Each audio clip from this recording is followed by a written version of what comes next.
Ready start. सभापति महोदय, मैं रक्षा मंत्रालय की मांगों का समर्थन करने के लिए खड़ा हुआ हूं। वर्तमान घटनाओं से पता चलता है कि संसार का हर देश अपनी सुरक्षा के बारे में चिंतित है और उसके लिए हर प्रयत्न कर रहा है।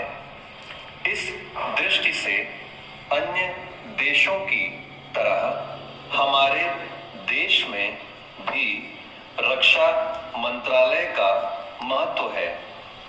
मुझे इस बात की खुशी है कि जहां अन्य मंत्रालयों की उनके पिछले साल के कामों के बारे में काफी आलोचना हुई है, वहां इस मंत्रालय की कम आलोचना हुई है। इससे पता चलता है कि इस मंत्रालय ने पिछले साल अच्छा काम किया है। मोटे तौर पर किसी भी देश की सुरक्षा नीति का लक्ष्य यह होता है कि दूसरे देशों, खास तौर से पड़ोसी देशों के साथ मित्रता के संबंध स्थापित हों और हम एक दूसरे के मामलों में हस्तक्षेप न करें। लेकिन उसके साथ यह भी जरूरी होता है कि हम अपने देश की सीमाओं और अखंडता की रक्षा करें।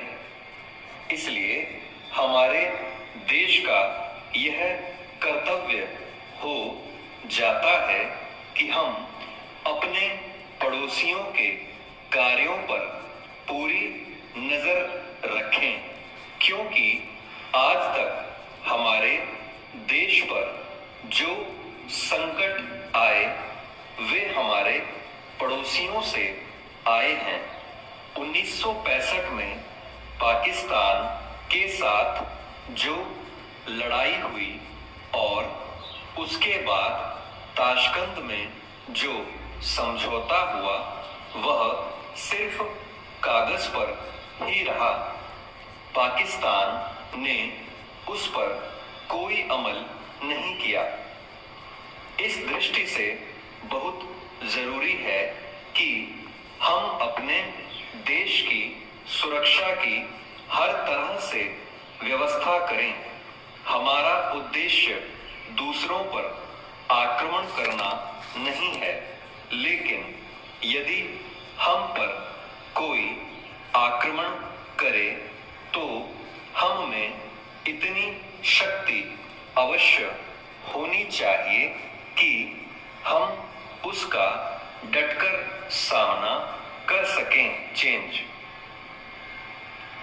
आप जानते हैं कि पिछले दिनों पाकिस्तान को अमेरिका और चीन से काफी मदद मिली है। रक्षा मंत्रालय की रिपोर्ट में भी कहा गया है कि पिछले साल अमेरिका ने पाकिस्तान को 1500 करोड़ रुपए की फौजी सहायता दी है। आज जहां हम फौजी सामान के लिए अपने कारखानों की मदद से अपनी शक्ति बढ़ाने का प्रयत्न कर रहे हैं, वहां पाकिस्तान संसार के देशों से फौजी सामान खरीद रहा है। अपनी नीति के कारण वह सब देशों से लाभ उठा रहा है। मेरा सुझाव है कि हमको भी अपनी शक्ति बढ़ाने के लिए संसार के अन्य देशों से अधिक फौजी सामान खरीदना चाहिए। आज तिब्बत की सीमा पर चीन की 1.5 लाख फौज खड़ी है। चेंज। सभापति महोदय, प्रतिदिन छोटी मोटी झड़पें होती रहती हैं। हमारी फौजें बड़े उत्साह से उनके मुकाबले में खड़ी हैं। उनके हौसले बहुत ऊंचे हैं, लेकिन हमारी सरकार का भी यह कर्तव्य है कि उनके हौसले को कभी गिरने न दे। उन्हें हर तरह की सुविधा प्रदान की जाए जिससे उनका आत्मविश्वास बढ़े। मैं मंत्री महोदय से अनुरोध करूंगा कि सरकार अपनी नीतियों के प्रचार का काम ठीक प्रकार से अपनी फौजों से करे। उनको अच्छे अच्छे हथियार दे।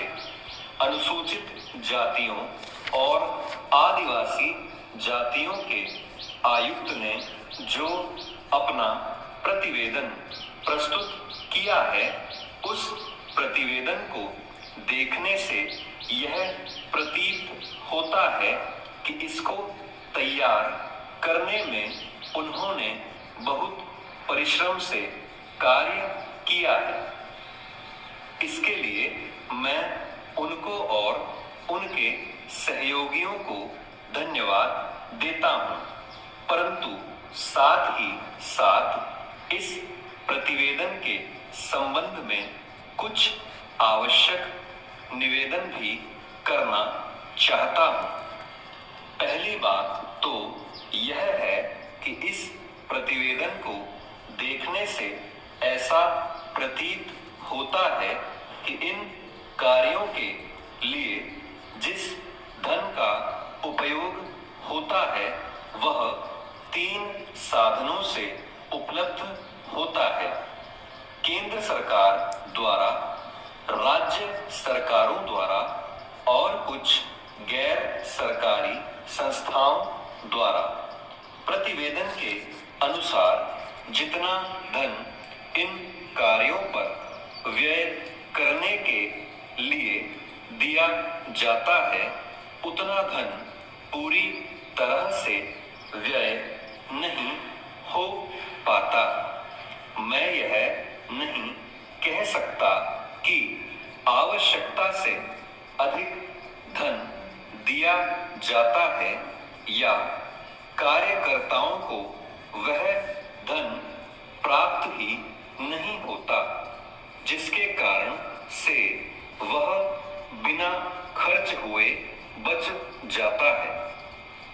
मैं तो यह चाहता हूं कि जितना धन दिया जाता है उसका पूरा उपयोग हो और आयुक्त को यह न कहना पड़े कि इस कार्य के लिए जितने धन की आवश्यकता थी उतना धन नहीं मिल पाया और विवश होकर हमको उस कार्य को बीच में ही रोकना पड़ा। चेंज। जहां तक राज्य सरकारों का संबंध है, बहुत सी राज्य सरकारें अभी तक इस कार्य में असावधानी से काम ले रही हैं और इस कार्य को उपेक्षा की दृष्टि से देखती हैं। आयुक्त ने इस बात की शिकायत की है कि बहुत सी राज्य सरकारों ने अनेक पत्र भेजने के बाद भी अभी तक अपनी रिपोर्ट नहीं भेजी है। मैं चाहता हूं कि सरकार इस तरफ निष्ठापूर्वक ध्यान दे। राज्य सरकारों पर दबाव डाला जाए कि वे इस दायित्व के प्रति सचेत हों और आयुक्त को उनके कार्य में पूरा सहयोग प्रदान करें। स्टॉप।